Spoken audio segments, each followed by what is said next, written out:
Craig, thank you very much for joining me on the podcast. It's good to be here. Thank you on very the much. Sit Rep. Yeah. And I figure we might as well just jump right into it. Absolutely. A lot of people, the types of anniversaries that they celebrate are birthdays and when they got married and all that kind of stuff. But you have a different kind of anniversary. Absolutely, yeah.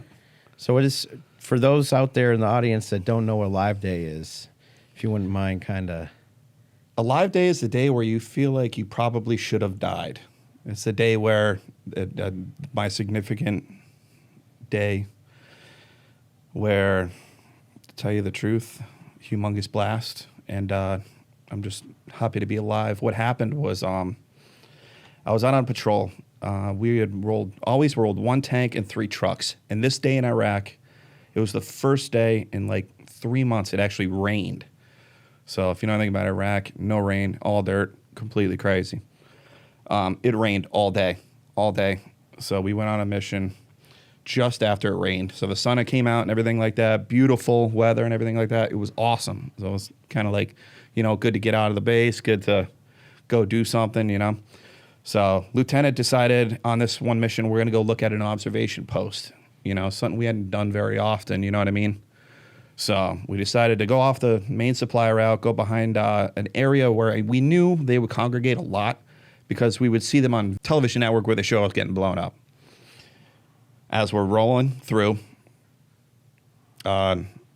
we stop, we check out this area. He jumps out, goes and see these big berms and everything like that, place we could stick the tank behind, area we would have a 360 coverage with the trucks and everything, make sure we're good. We were there for probably 5-10 minutes. Everyone jumps back in the vehicles. Lieutenant goes, all right, we're going to go down this dirt road right here, right back to the main supply route, and we'll go right back to the patrol base. And if all the roads at that time were black, so we couldn't go down any of these dirt roads. So it's one of the things where, like, my platoon sergeant's like, sir, maybe we should just go right back down the road we came, No. I want to go down this dirt road. We haven't been down in a little while. I'd like to go down it and get back to the road that way. Like, okay, sir, whatever. And I remember my driver specifically going, I bet we hit an IED. Just like joking around, you know what I mean? I'm on top on the loader and everything. And he's like, said this, and it kind of resonated with me. I just started laughing, like, ha, ha, ha, yeah, probably will, Which at the time we'd seen 80 IEDs by then. Bunch of them exploded on us, you know what I mean? Most of them on the side. Some of them were close, but really, we took no casualties. A couple of scrapes, couple of bruises, nothing crazy, So at that time, there was no real major incidents. So when we rolled through, I remember going, feeling bumps and everything like that, and then all of a sudden, I remember this compression, just this gigantic compression, like feeling of just lightness and like just you feel your whole body tense up. And then all of a sudden, I remember seeing the dirt, and then from the side, just the flames come flying up, and it was like a big wall of flames on each side of the tank. And it was weird because you felt the tank actually jump up. And I remember going straight out of the tank and filling in my arms and everything, and it was very slow motion in my mind, extremely slow motion. My helmet's gone, my 240's flying meters away. We had a road wheel on top of my hatch, which is usually held down by, I think it's like 3/4 inch to an inch bolt. And I remember that thing flipping through the air and then landing like 25 meters and tumbling. And I'm remembering like putting this thing up there. It's freaking heavy. Like, it's heavy having to put that up there. And I'm thinking to myself, this is serious. This is really, really something. And I don't remember hitting the top, but I remember just laying there looking up, and you can hear the wail of the engine, And that's all. It was like peaceful to me for a minute. You're like, just laying there, You're like, couldn't feel anything. So I'm like, I don't think I'm hurt. This is good. But I just laid there thinking about nothing but just like the sounds around me and just lucky to be alive. And then my tank commander, I can hear him go, oh, yeah, oh, man. And then he yells, Hall, are you all right? And I was like, yeah, I'm all right. And I went like this, kind of tapped myself on the chest, and then worked my way down to my knees.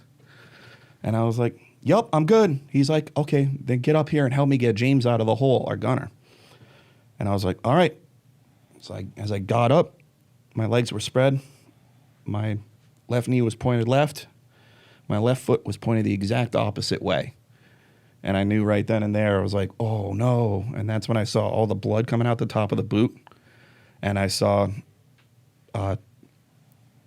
almost like it was weirdly shaped on my leg. So I knew I broke my tib fib. And I knew I did something to my foot because I could see the blood coming out of it. And I was like, oh no, this ain't good. And that's when instantly, bam, the pain came. Like once I seen it, the pain started. I was like, oh my God.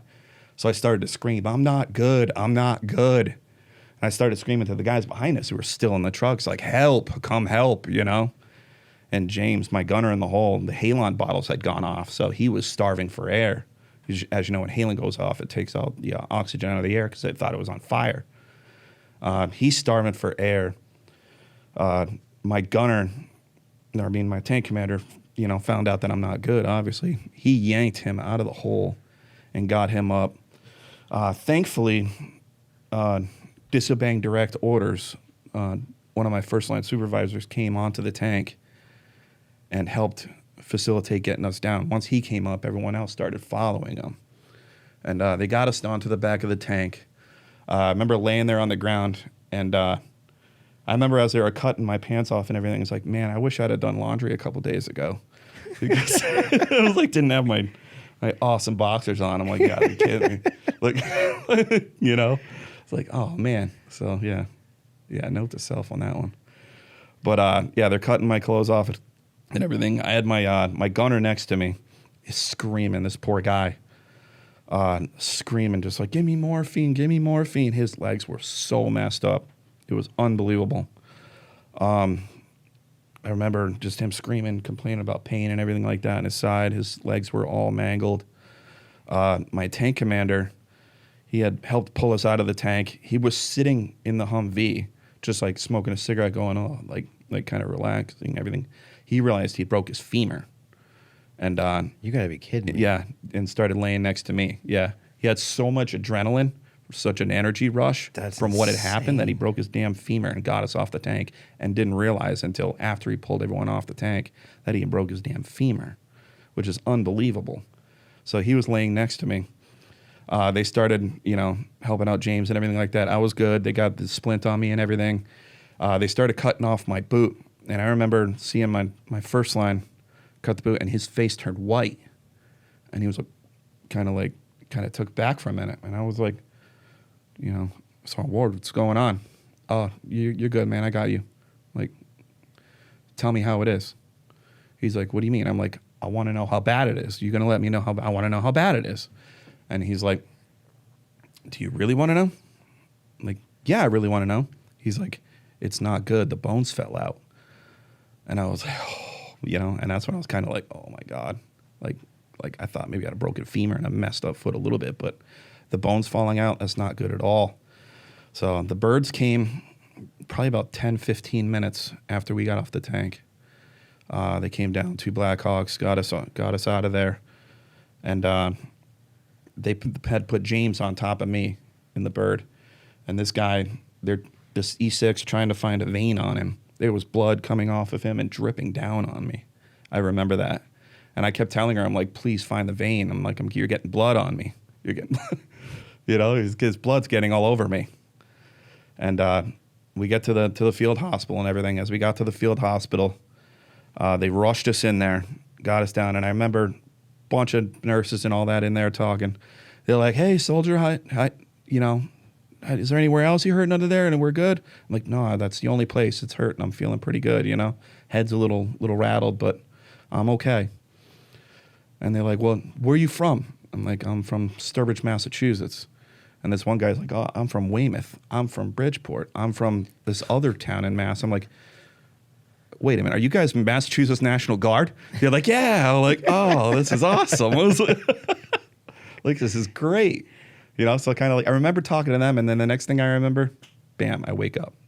Like they must have gave me some sedative or something like that. I wake up, and then, I had to move my head and everything. my first line, who broke his femur, was next to me, and he goes, "What's going on, Sprocket?" I'm like, "The hell are you talking about?"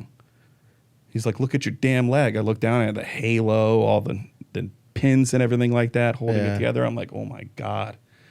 I remember that. It was like just a shock moment right there. It took me into the back, almost like a tent ICU type thing going on.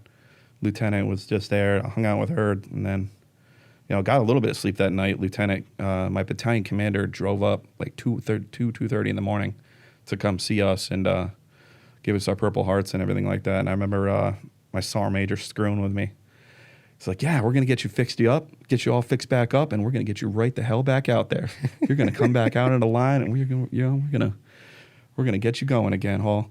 I'm like, "Really?" I'm like, "Well, she told me I was gonna go home." You're like, "You ain't going home." He's like, "You're going to Germany for a little bit, and you're coming right back." He's like, "You're gonna work with me," and I'm like, "Oh, okay." I remember the colonel's like, "Nah, you're going home, man." I was like, "Yes." So I remember that night they got me out of there quick. Got me out of there. I went to the ICU in Germany for a couple days. I had a bunch of surgeries there. The first couple nights were a couple surgeries. I guess I had an internal bleed somewhere in the leg. I was running low on oxygen and everything, so I had a bunch of blood transfusions. Bunch of surgeries to try and find where the bleed was. I spent a week in Germany before being sent to a day in Andrews, and then right to Fort Sam Houston. I got to Fort Sam Houston on Cinco de Mayo. Cinco de Mayo 2007. And I remember this little nurse. I think she was fresh out of school or something like that. She's like, "I'm going to go into San Antonio tonight and drink some margaritas." So I'm like, "That's nice. I'm going to lay here and just like hope someone can give me a sponge bath because I'm dirty." And High aspirations. oh, yeah, exactly. Yeah. But I was like, yeah. In there, I had a bunch of surgeries then. It was that's when it really hit me. When I was in Germany, I actually woke up from one of my surgeries. It was in 05 or 07. I think it was in 05. It was Air Force, I believe. He was looking at a screen. I woke up from surgery and I was in a room, bunch of beds, and he was looking at an X-ray machine. And I could see he was looking at my legs. I could tell because I could tell what your leg looks like broken. And I was like, "How's it going, sir?" And he stood at that machine, like looking at it for like 10 seconds. And then the first words out of his mouth were, "You need to start thinking about amputation." Just like that. Didn't want to like sugarcoat it or anything like that. And I remember right there, my heart sank. I was like, thinking to myself real quick, like, "Well, your life is over." And I instantly, I was like, "How dare you, sir? Like, how could you like say that like to me and like not be nice about it and try to, maybe like sugarcoat it or something, Yeah. I'm like, it's pretty sad that you had to come out and say that. Like, but I said it in a lot more mean words. And they had some nurses come in and everything like that and, calm me down and everything. But that's how I found out I was going to lose my leg. And, I believed them, but it's one of those things where I need to get a second opinion. And everyone's like, "Don't worry, you're going to be fine. Get everything straight. Don't worry. Don't listen to them. You're going to be okay." Got back to the States, in Texas. And I had really good doctors there, extremely good doctors at Fort Sam Houston. And they really sat me down. And what was cool about there is they have the Center for the Intrepid. So it's one of the most top-notch physical therapy and rehab centers the military has. And, they sat me down and really let me know. Well, I was obviously laying in a bed, but they let me know, like, "Listen, you have two options. You either fill your leg with cement and live with pain for the rest of your life, but you'll be able to keep your leg, or we will chop it off, fix it up nicely, and you will be able to live a pretty good life."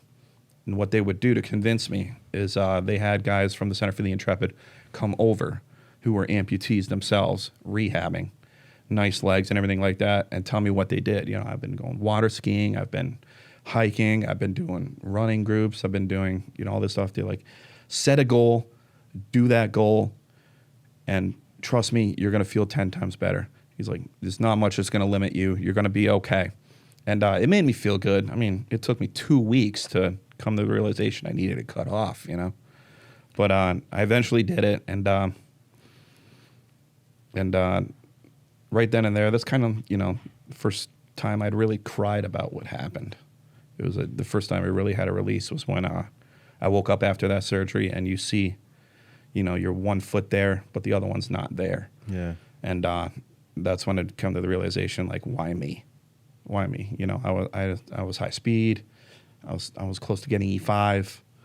I'm like, man, I was on track. You know, Yeah. I was getting it, and you know, I felt like I put in a lot more effort, you know, into that than anything I'd ever done in my life. You know, there were people in my platoon that I felt I had outperformed and everything. Why not them? Why me?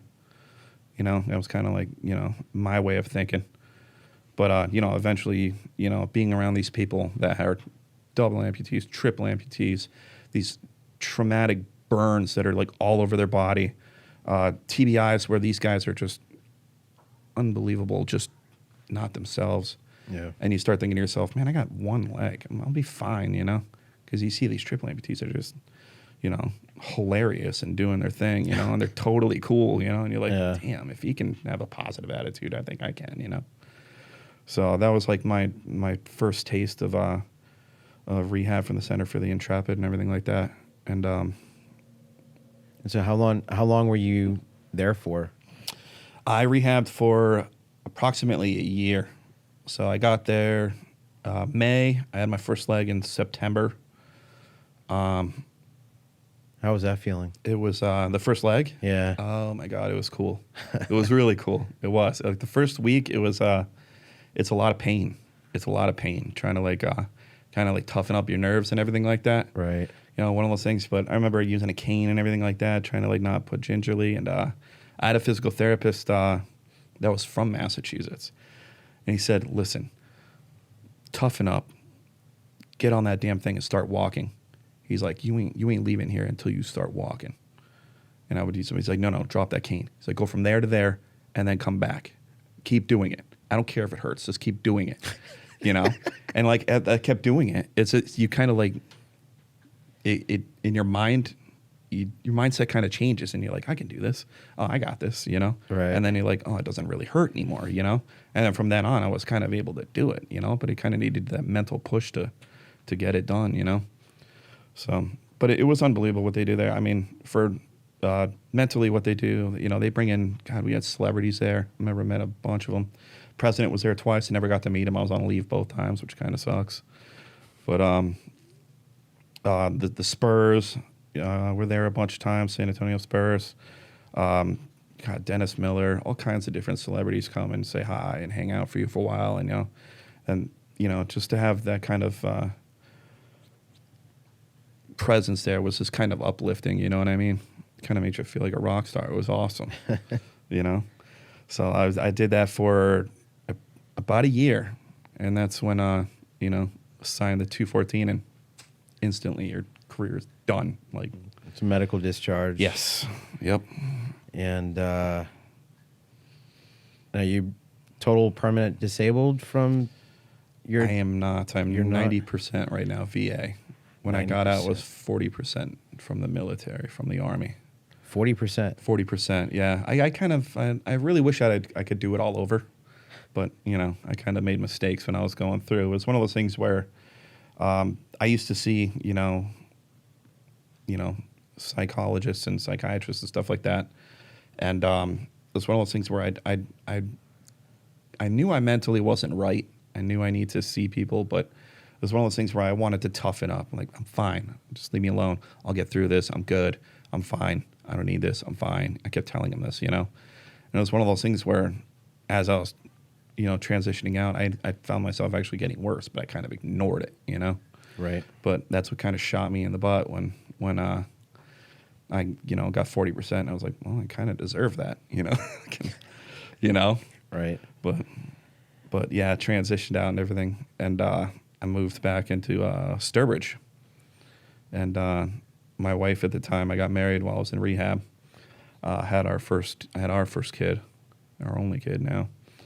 And it was I could say it probably helped me in transition because it was like, something I had to take care of while I was transitioning. So it was like another job, But it was tough.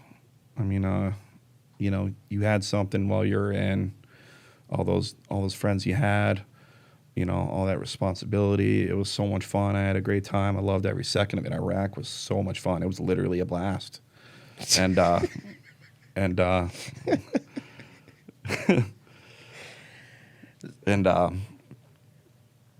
it was a tough transition getting away from that. I mean, you come home, you got your wife and kid, but like, now you're going back to jobs that There's no mission. you had There's previously. no- There's no mission. There's Yeah.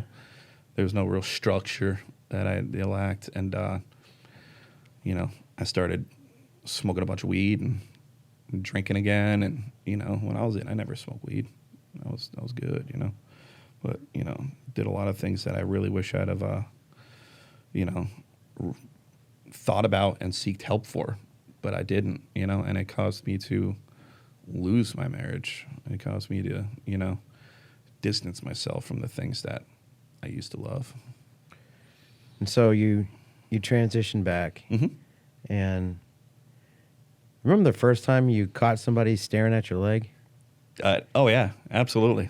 I mean, were you pissed? Did you make a joke out of it? Like, No, I kind of understood. At first, it was kind of like embarrassing, because I didn't, when I first lost it, I didn't want to lose it, Right. So it was kind of like embarrassing to me, like, God, I'm a freak. I'm different than this guy, Like, would I stare at me? Hell yeah, I'd stare at me, Of course I would, I mean, how many people you see with one leg? Very little. Especially in a small town, right? Exactly. Yeah. Exactly. Yeah.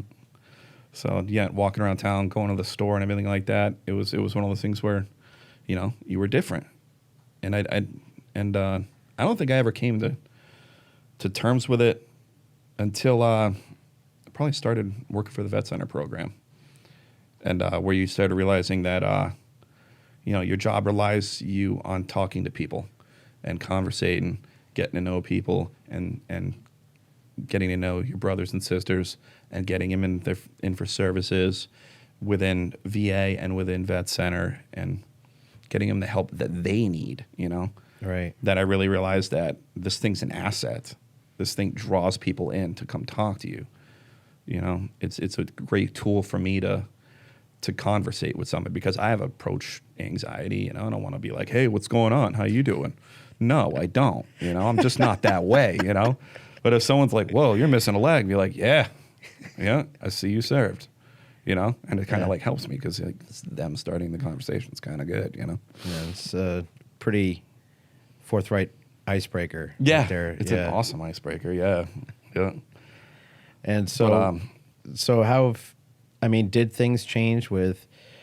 I mean, you had expressed already that after some time, your wife and you would split because Yes. of how you were dealing with things and stuff. Mhm. But when you'd first come back, relationships that you had already established before any of this transpired, did those fall to the wayside? Or, I mean, was the reaction from family members and from friends what you expected? Or to tell you the truth, it was really positive from them.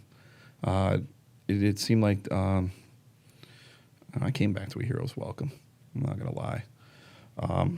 My family, some of them whom I hadn't spoken to in a long time, I started reconnecting with them and everything like that. Kind of brought me closer to my parents. Definitely closer. I mean, it's one of those things where, sometimes when I was younger, me and my dad, we didn't get along very well, Yeah. I was a punk kid. I needed to be straightened out a little bit, you know what I mean? Yeah. Probably not as much as I was straightened out. the but pure definition of a masshole? yeah, exactly. Yeah. So, that relationship really got better. I think it kind of like, my time in the service kind of made me grow up a little bit, And I think being around my parents as well, they started noticing that, the slight changes mentally that, they always pushed me to get the help that I needed and everything like that. But, up until recently, it was like, no, I don't need it.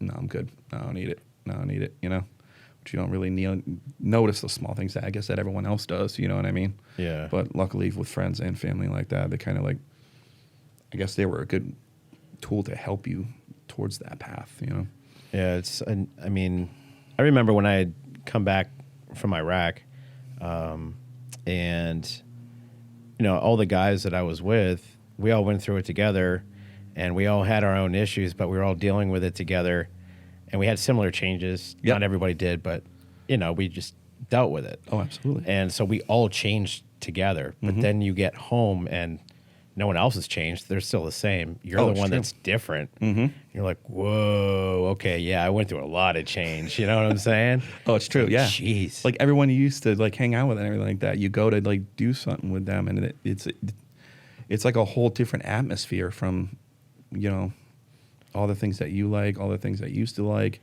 They're still doing it, and you're like, well, wait a minute, like I don't see any fun with you anymore. I don't, change me in that factor for sure, no doubt.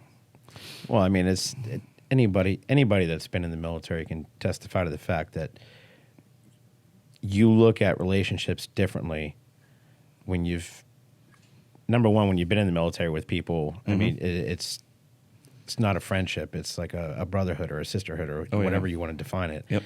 And it's just pure accountability. Like everything's so straightforward. Oh, yeah. And then it's not murky. It's black and white. And plus, you see some crazy stuff when you're stateside, Some crazy stuff. These relationships are just like, you could see why the divorce rate in the Army and all throughout the service is incredibly high. Yeah. And you kind of learn from that as well. So. And so what was the new normal? Because, I mean, you're a young kid, active kid. Yep. I mean, you've had some like extreme sport hobbies. Well, you still do. I still do. Yeah. No, it's one of those things where when I was in, and I told you about how I had to choose a goal and achieve that goal. Yep. When I was in the hospital, I told myself, I'm going to get back on a motorcycle and I'm going to go racing. One of those things where, kind of at the time was like a stupid idea. It's definitely not going to happen, but I made it happen, I was wounded in April. I got back on. I was racing in September. So 5 months, my first leg, I remember my prosthetic guy wrapping tape around one of my first check sockets, which is it's pretty much plastic, plastic mold and not very strong at all. Took tape and wrapped it really, really tight and really strong, just to keep it strong, just so when going 90 miles an hour. I remember we did the Brockton Fair. They had the half mile there. We raced bikes on that, and you're hitting like 90 miles an hour. So then you put your foot down at like 90, your foot's like on the ground, just slapping along. I'm thinking to myself, I'm going to break the damn thing. And, luckily he wrapped it up good. I got clobbered, absolutely clobbered. I thought, I'll go race the pro class again. And I got clobbered. It's like, well, I'm definitely not going to do that again. But it was just cool to get back out there. It didn't make the main event or anything like that, but just to go back out there, alert the staff that I'm missing a leg, so if it falls off, they're not gonna think I lost a leg out there or something like that, So but it was pretty cool to get back out there, and you hear yourself over the loudspeaker, Craig Hall from Fort Sam Houston, Texas, Yeah, that was pretty cool. But I'm just thankful that kind of the guys there pushed me to do it, And if it wasn't for them, I probably wouldn't be doing the extreme stuff that I do now, riding dirt bikes and running motocross. And I got my street bike still, and kind of like got me back into working on the things as well. Finding like innovative ways to shift using a thumb shifter. Yeah. And relearning how to do everything. I got a foot actually from a company called Biodapt. It was made from a Fox shock and another part of a foot. There was an extreme snowmobile racer, got into this wicked crash, ended up losing his left leg above the knee. One day he decided, all the legs that I have suck. I can't really ride my motorcycle very well with them. Went into his garage, designed a new foot, and mass produced it. So the VA was unbelievable. and actually made me get this foot, because I talked to them like, I really want it. You know, they're like, then get it. We think you should get it. We think it would be great for you to be able to do this physical sport and make you feel mentally better. I'm like, well, I would love that. Let's do that. Okay. My prosthetic guy actually called the guy. He was racing the X Games. Called the guy. What happened? Something crazy happened. He broke his other leg or something like that. It was something crazy like that. The guy was in the hospital. He called him on the cell phone, and they made the deal for the foot. And so now I'm like one of maybe, probably one of them, like very little veterans that have that foot. But there's like maybe 100 of them in the country. And the VA bought it for you? Bought it for me. Like, yeah, I mean, it's pretty unbelievable that the VA went that far and, you know, established that connection with somebody and purchased this leg using their funds, taxpayer money, to do something to make me feel better and to better my life every single day, physically and mentally. Man, it's cool. That's awesome. Yeah, unbelievable. And so, what's life like today? I mean, what's the new norm? The new norm? Yeah. The new norm, really? My God. I still do motorcycles all the time. I actually had my neighbor come over yesterday, and I actually got to break it out of the garage, which was nice. Yeah. You know, going talking to him about it. The new norm for me, you know, I wake up, I go to the vet center and do my job as an outreach coordinator for them, and I love that. I love that, the fact that I get to use the mobile vet center, everything like that, get out in the community, let people know about the services vet center provide, you know, provide them with the mental health counseling that they need, that they've been striving for, that some people don't even know even exist, you know, which is unbelievable, having 300 nationwide and attached to VA and they have no clue. And just, you know, coming home, I have a wonderful fiance. She's truly the greatest, man. It really is so much fun having her around. My two kids, my son's 20 years old now. He was born in Getting 2000. old, man. Yeah, I know. Tell me about it, man. Yeah, well, 20 in November. I've been dating him a little bit, but yeah, I'm getting old. It sucks. But it's crazy. He's an EMT in the city of Springfield. Cool. So, you know, hearing his stories about the COVID-19 and everything like that, and you know, some of the stories he hears, it's like, wow, man, I thought I used to see that stuff when I was in, you know. Yeah. You know, but it's unbelievable to see him grow up and to see what he's becoming. You know, he goes to college. He's in his sophomore year now at Worcester State University in biology, and strives to join the military after that to get his doctorate. Nice. Well, what is that? The program. It's like a program where they'll pay for your doctorate. Yep. And then like you give them 4 years afterwards. Yep. I can't remember the name of the program, but unbelievably cool that he actually wants to, you know, because I remember after this happened, he was like, I want nothing to do with the Army. Like, I don't blame him. I'm like, all right, I understand. You know, but that's what he has saw of the Army, you know. Right. But, you know, he's up for it. He's like, I would love to do that. I would love to travel the world to do that and everything like that. And he's like, and they're paying for school. I'm like, that's perfect, you know, because he it's a really wants to be a win-win-win. doctor, you know. Yep. Exactly, yeah. And you know, that's awesome to see. And I'd love for him to step into my shoes, kind of. And my daughter, she's turning 12 next month. And you know, it's really cool to see. You know, she was born a month after I got out of the military, 1 month out. And you know, just to see her grow up and the progression of her, it really has helped in me in my transition and given me a purpose in life to strive to be better every day and to, you know, make sure I'm there for her, make sure I'm doing everything right, make sure, you know, she's doing everything right, make sure, you know, she's on the right path like my son has been, you know. I just like make sure everything's good with her. I have a great relationship with my ex-wife. We get along fantastic, which is really cool. Yeah. And that's good to have, you know, especially with you know, not only transition, everything like that, but, you know, with my daughter's sake, you know, seeing her happy and knowing that when me and her mom are talking and getting together and everything, that it's just chit-chatting and laughing and just being cool, you know. I think, you know, just I wanted to have that normal atmosphere for her to grow up in. And you know, unfortunately, we're not together, but she knows that, you know, there's no resentment between us and, you know, I think her stepdad's awesome, super cool guy, you know, and that, you know, we would do anything for her. That's awesome. Yep. So now you're at the vet center Yep. doing outreach, mobile vet center. Yep. And you've been doing that how long? I've been doing that almost 4 years now, 3.5 years. Yep. So I actually found out with that job. I was in college, 2016. Brian Doe, who's the outreach coordinator for Springfield, came in and let everyone know about the services that vet centers provide. And I was like, you know, I could really use some mental health counseling, you know? So I started talking to him and everything. And at the time, I was only like 50% or something like that with my disability rating. And he was like, no, we gotta get you fixed, you know? He hooked me up with VBA. And he was like, you need a job? And I was like, well, yeah, I would like a job, you know? It's like, you know, he's like, you'd be working with the vet center, and we're part of the VA. And, you know, I'm thinking to myself, why wouldn't I want a federal job again? I would love to carry on my federal service and, Right. you know, help out my brothers, sisters, and everything. It was unbelievable. And I remember I got offered the job, and, you know, sometimes HR takes a little while. It took a little while. I got into, I think it's 2015, actually, not 16. 2016 is when I started. And I was the beginning of 2000. That's something like that. I think it's the 60.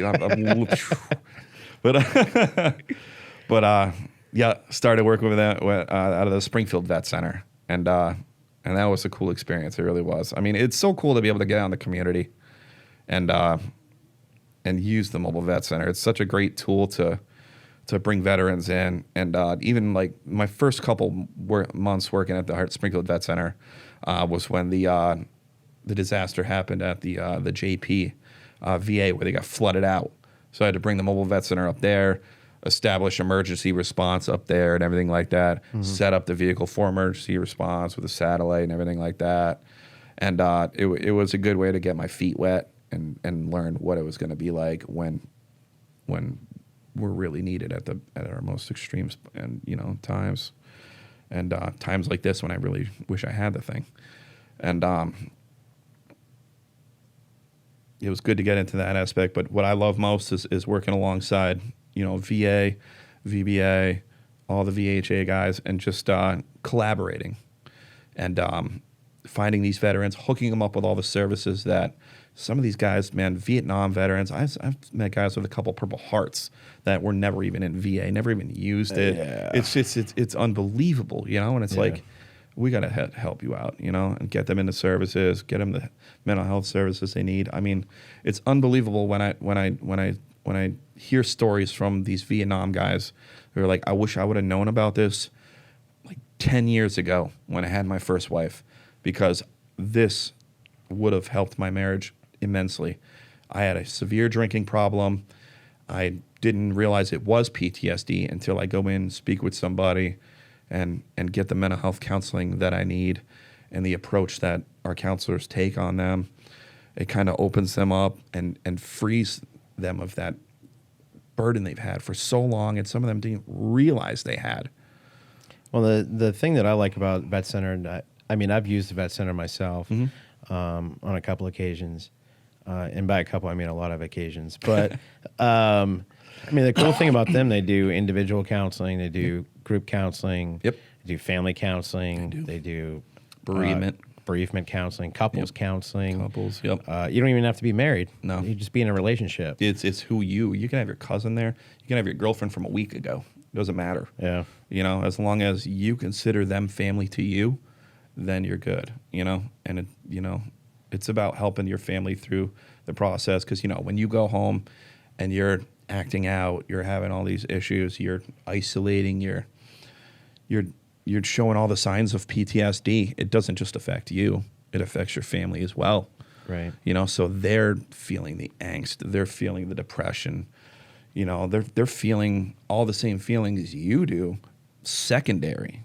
So it's just huge that we're able to offer the services to them as well, to get them the services, you know, to help them take care of you. It's awesome. It is, yeah. And it's really good with these groups as well. I mean, we do a lot of secondary groups as well. I mean, a lot of hiking groups, Qigong, yoga, We take groups of guys to the Vietnam Wall and stuff like that, bring a counselor. So many different types of groups just to get guys out, get them out, stop from isolating, give them a reason to come out and be with fellow veterans who've experienced similar things that they have. And some of these guys, they make lasting friendships. I mean, there's some groups that have been together for, 20 years that these guys have Wow. become unbelievable friends, and you don't think there's a clinical aspect to it, but then you sit in these groups, you be around these guys, and they're still helping each other out. They still need that counselor there to show them in the right direction, to clear them, their mind and give them the pathway to righteousness. It really is unbelievable to see. And so your personal experiences, I mean, how much is that?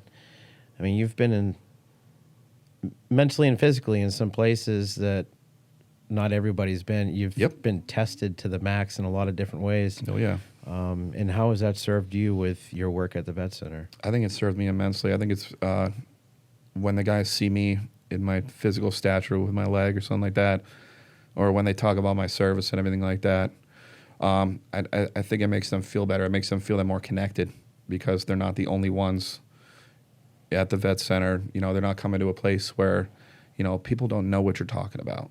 They've never been in your experience. They've never seen your experience.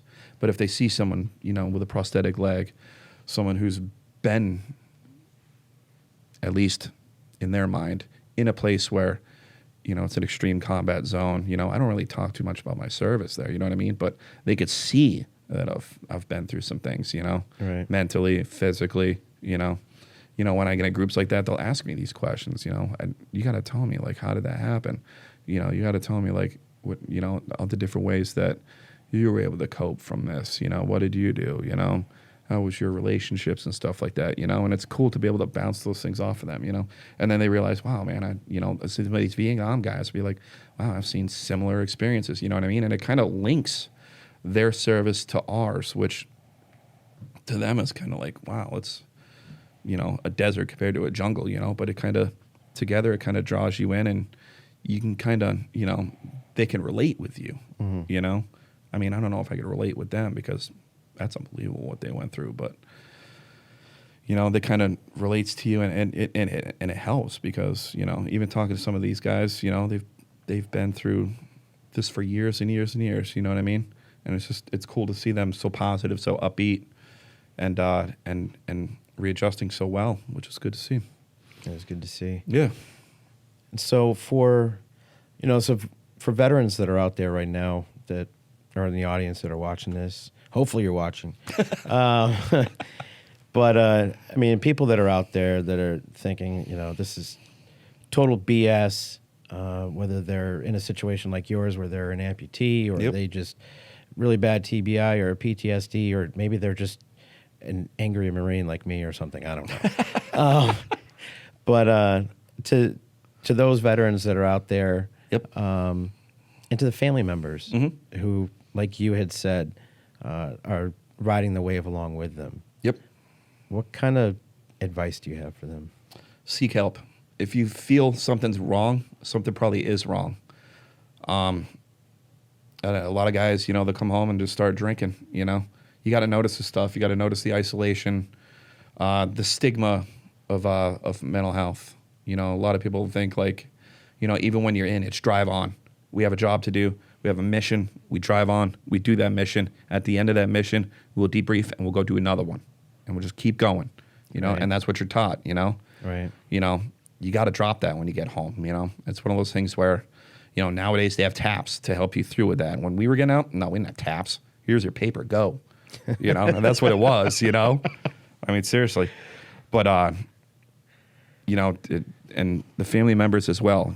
When you notice this stuff, tell them, like, you need help. I think it'd be best, I'll go with you. Let's do what we can to help you through this situation. You know what I mean? It's speak up. Don't let it linger. Don't be because quiet. it will eat you up over time. It will get to you.